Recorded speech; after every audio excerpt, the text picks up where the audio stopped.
In this lesson, we're going to learn how to apply the principle of ease in and ease out to our animation. So I've opened up 03_begin, and here we have a very simple movement, probably something very similar to what you've created in the past. We have a rotating object, and the movements are with linear keyframes, and it's very mechanical. It does the job, but it's not appealing, it's not entertaining, it's kind of going through the rhythms. So let's come in and let's learn about the principle of ease in and ease out. Now you're probably thinking, hey, I know how to ease in and ease out. I just hit F9 with the keyframe selected. Well, that will make the keyframes easy ease. You could also do it by going up to Animation, Keyframe Assistant, and go to Easy Ease, and that will change the keyframes. Now what this is doing is it's saying, okay, slowly move into the acceleration or move into the speed. So you'll see here that the frame after our keyframe is much slower than if we had a linear keyframe. To change it back, you can hold Control and click on that keyframe.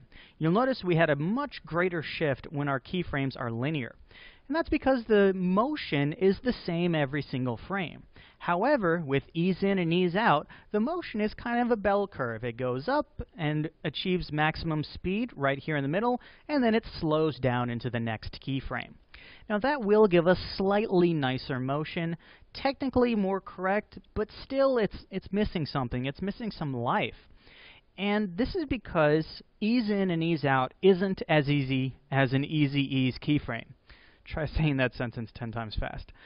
But what we need to remember is that ease in and ease out is all about motion, and it's about physics. You've probably heard the physics term that a body in motion wants to stay in motion, and a body at rest or still wants to stay at rest. And what that says is it requires energy or force to start or stop movement. Now here you can see we are slowly easing into it, but it's really not giving us much time to begin looking at the animation. And at the end here, we stop unnaturally perfectly. In the real world, things don't stop on a dime, no matter how much the automobile commercials tell you they can. Everything has a little bit of movement and a little bit of inertia, even when we want to stop it. So let's add this into our animation. So this last keyframe is at -29. So let's begin by copying and pasting this keyframe a few frames forward. Now to apply ease in and ease out in layers, what we can do is we can overdrive the animation and then have it settle back to where we actually want it. So this animation is going down, it's going negative, it's rotating to the left. So on this keyframe, let's actually keep having this rotate to the left. So we'll just overdrive this a little bit, and a light touch is best, and then our object will come to rest. So let's hit the 0 key and take a look at this new motion. And you can see it looks much, much more natural. We have it trying to slow down, missing or overshooting its target, and then coming back to where it wants to be. Now this might be a little bit too slow for you, so we can move this keyframe back to create a springier motion or a illusion of a smaller object. Of course, smaller objects are much easier to move and slow down and stop than larger objects. Now if we increase these, we have what looks like a very heavy object trying to slow down. Now we can actually also apply ease in and ease out a number of times. We're not just limited to 1 or 2 keyframes. So if we overdrove it to the left to begin with, let's now move forward a few frames and overdrive it to the right.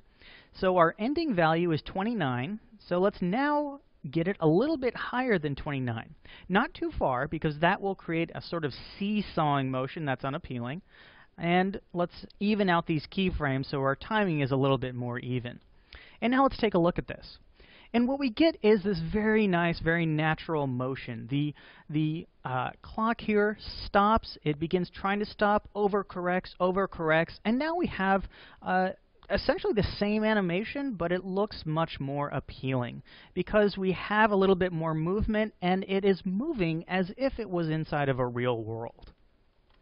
Okay, so now that we've learned the one of the ways to apply ease in and ease out, let's take a look at a mathematical way, which is one that I like a little bit more for a simple attribute like rotation, but works a little bit less useful on things like position. So to do this, let's go to our last keyframe of our primary action. So the primary action is whatever your object is doing, and the ease in and ease out are what is going to get us into that action and out of that action. Let's begin by taking this last keyframe and setting it to linear. Now you might be thinking, we're doing ease in and ease out. We're just keeping this around so we can remember what this value is and sort of have it as our place marker. So like we did before, let's copy and paste the original value forward, and this time I'm going to ease this last keyframe. But let's actually calculate how fast this is moving. So to do that, I'm just going to use 2 frames as a reference. So we have -104. Let's go back 2 frames with the page up button. And we have -93. So let's see, 104, 93. I think that's a change of 11. So it's moving at about 11 degrees per second. Now, all we need to know about that is, after this, let's overdrive it by half of its speed. So after this linear keyframe, let's go forward 2 or 3 frames. And let's go from -104 to half of 11. So -104 plus, let's just say 5 for simplicity's sake. And that will give us -9. So -109. So now we are overdriving it to this next keyframe. And again, let's move forward 3 frames and take another half. So it's going to be 2.5 or 3 if we go closer to our original value. So let's now set it to 104 minus 3. So that would be -101.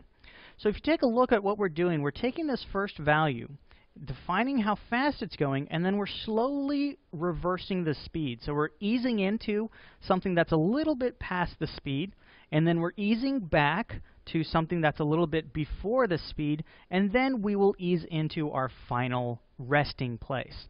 So let's hit 0, and you can keep repeating this as often as you want. I really don't repeat it when the speed or when the value we're adding or subtracting gets below 1. In this case, we could probably add 1 more keyframe, so we can just move this last key forward a few, go into the middle, and let's say 104. Let's see, our last value was -101. So this time, let's set it to something like, let's say 105. Let's say -105. Okay, so now we're going to be oscillating this slowly back and forth until we finally run out of energy, hit the brakes, and ease into our final pose.